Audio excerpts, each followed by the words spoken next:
Bismillah, alhamdulillah, la haula wa la quwata illa billah. Puji serta syukur kehadirat Allah Subhanahu wa taala. Alhamdulillah bertemu lagi bersama kami di program dakwah Islam. Bersama saya Obi Robi Al-Aslami dan sudah hadir di hadapan kita semua Ustadz Muhammad Ridwan. Baik Ustadz, di kesempatan kali ini kita akan melanjutkan pembahasan tentang saum Ramadan.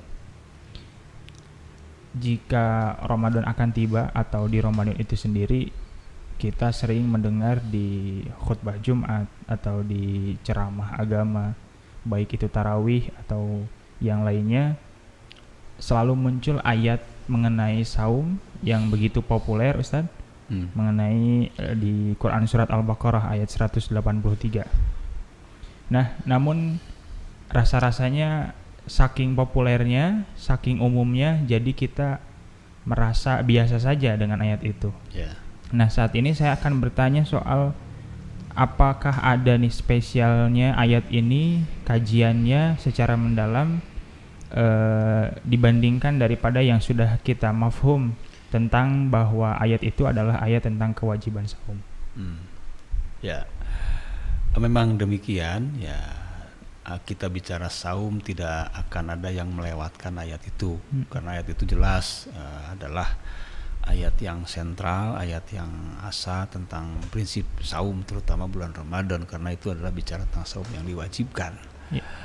Namun saya punya pandangan, dan beberapa kali saya melihat dalam beberapa literasi tafsir, saya melihat ini satu ayat yang sangat istimewa sebetulnya. Ayat ini pendek ya. Simple, singkat, tapi memenuhi segala nilai kesempurnaan di dalam beramal. Jadi ayat ini mengandung unsur-unsur yang ingin menyampaikan pesan bahwa ciri kesempurnaan amal itu sudah terwakili dengan ayat ini. Beda dengan ayat-ayat lain tentang sholat, tentang ibadah-ibadah lain, itu cukup panjang itu dibacanya. Tapi tentang saum ini mewakili ibadah-ibadah lain yang dimuat, dituangkan dalam ayat yang simple, sederhana, tapi betul-betul berisi gitu ya, gitu. Mengenai poin yang ada di dalamnya, Ustaz, bahwa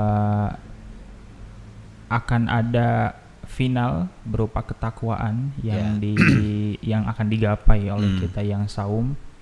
Lalu kemudian apakah mungkin kita beribadah namun tidak dengan landasan-landasan yang tadi sempat Ustadz sebutkan? Ya, itu yang saya maksud.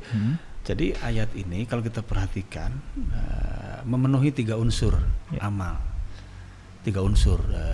Unsur yang pertama adalah unsur ruhiyah, unsur batiniyah, unsur keimanan. Jadi kalau kita memenggal ayat ini menjadi 3, maka kita bisa penggal ayatnya. Yang pertama adalah ya ayyuhalladzina amanu. Yang kedua, kutiba alaikumusiyam kama kutiba alal ladzina min qablikum, dan yang ketiga la'allakum tattaqun. Yang pertama, ya ayyuhalladzina amanu, ini berbicara tentang unsur ruhiyah. Unsur yang membangun keyakinan, keimanan, dan Allah panggil untuk berpuasa adalah orang-orang yang beriman. Artinya orang-orang yang sudah meyakini kepada Allah, orang-orang yang siap taat kepada Allah. Mereka itulah yang dipanggil oleh Allah untuk melaksanakan ibadah saum. Kenapa? Karena keyakinan itu harus menjadi modal utama seseorang beramal. Tanpa adanya keyakinan, maka amal itu bisa menjadi tidak sempurna. Walaupun amalnya ada, tapi amal itu tidak sempurna. Kenapa? Karena iman ini juga salah satu bagian yang akan dimizan, gitu ya. Para ahli menyebutnya mizan batinil a'mal. Jadi ada timbangan tentang amal batin. Ya, amal batin itu adalah ruhiyah. Tapi ternyata orang nggak cukup hanya dengan ruhiyah, ya. Nggak cukup hanya dengan meyakinkan diri, nggak cukup hanya dengan berkeyakinan dalam hati, tapi harus dibuktikan dengan wujud idhar, diperlihatkan. Nah, maka amal badaniyah ini adalah mengidharkan bunyi keyakinan. Jadi landasan keyakinan diidharkan, dibunyikan melalui amalan lahir. Maka kutiba alaikumusiyam inilah pembuktian dari keimanan. Ini menunjukkan bahwa tidak dibenarkan orang beramal tanpa keyakinan atau berkeyakinan tanpa amal gitu. Itu menjadi batas, sebab menggambarkan bahwa idealisme amal itu harus terpenuhi dengan 2 unsur itu. lahir dan batin, dan itulah yang nanti akan menghasilkan nilai akhir, yaitu la'alakum tattaqun, begitu. Jadi saya melihat ini ketiga unsur ini ada unsur ruhiyah, unsur jasadiyah atau lahiriah, yang ketiga adalah unsur nihayahnya, ada unsur tujuannya gitu. Lalu apakah mungkin di kehidupan kita sehari-hari kita beribadah, atau ada nggak contohnya yang gitu. beribadah namun tanpa ada landasan iman? Atau sebaliknya, ya itulah justru jadi Al-Quran ini ingin meluruskan amal seseorang. Tidak cukup hanya dengan amalan tanpa keyakinan, dan tidak cukup hanya dengan keyakinan tanpa amalan. Karena dua-duanya nanti punya predikat, ya. Dua-duanya punya predikat. Jadi kalau saya baca di Al-Kahf itu bahwa kalau orang yang berkeyakinan tanpa amal, ya, artinya al-iman tapi al-khulu minal amal, kosong daripada amal, itu disebutnya adalah disebutnya adalah orang fasik gitu, fahuwa fasikun. Jadi orang yang percaya, orang yang yakin tentang sesuatu benar, tapi dia tidak mau menerima dalam pembuktian amal, maka berarti dia melakukan sebuah pelanggaran, disebutnya orang-orang fasik gitu. Kemudian sebaliknya, orang yang beramal ya tanpa berkeyakinan, berarti kan dia memperlihatkan sesuatu hal yang baik, tapi dia tidak berkeyakinan, berarti dia masih ragu, nggak yakin, maka itu disebutnya adalah nifak. Orang disebut munafik. Jadi dua-dua ini adalah tipe orang-orang yang tidak dikehendaki di dalam wujud keimanan, dalam wujud amal. Dan sebetulnya ini adalah gambaran dari potensi amal yang sebenarnya yang nanti bisa berpengaruh kepada setiap perilaku manusia. Karena Islam bukan hanya bicara soal ibadah, Islam bicara soal membangun mental, apalagi tadi dengan ketakwaan, berarti orang itu harus membiasakan diri untuk mencapai sesuatu yang dia harapkan, lahir batinnya itu ya. Jadi dua-duanya main gitu ya, dua-duanya hidup gitu.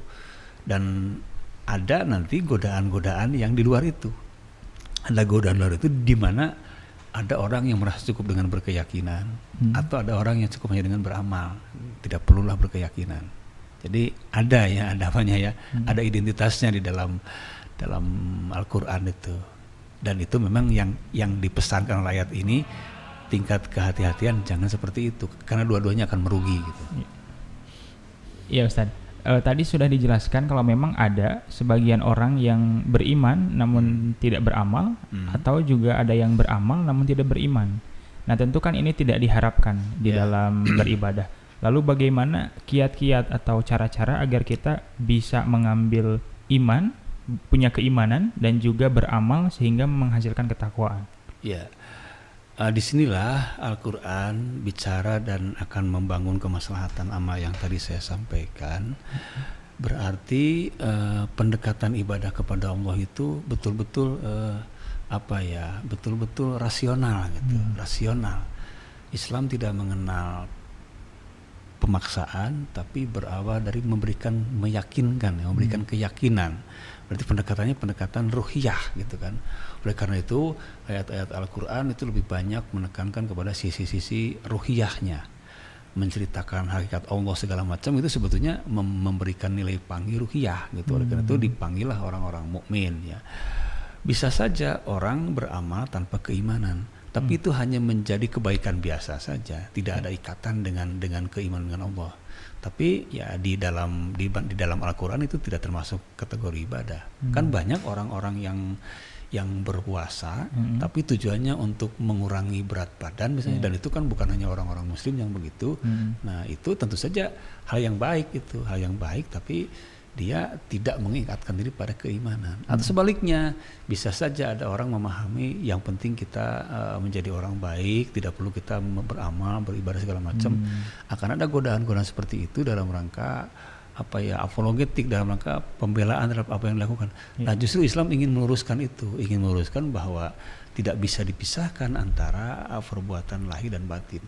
Kang Obi saja duduk di sini nggak bisa khusyuk kalau hatinya ada di mana misalnya ya, atau kita misalnya hatinya di sini tapi pikiran di mana, atau sebaliknya. Oleh karena itu sebetulnya ini sangat-sangat pendekatan-pendekatan yang rasional, pendekatan yang mendidik, yang mengedukasi kita dalam setiap amal apapun.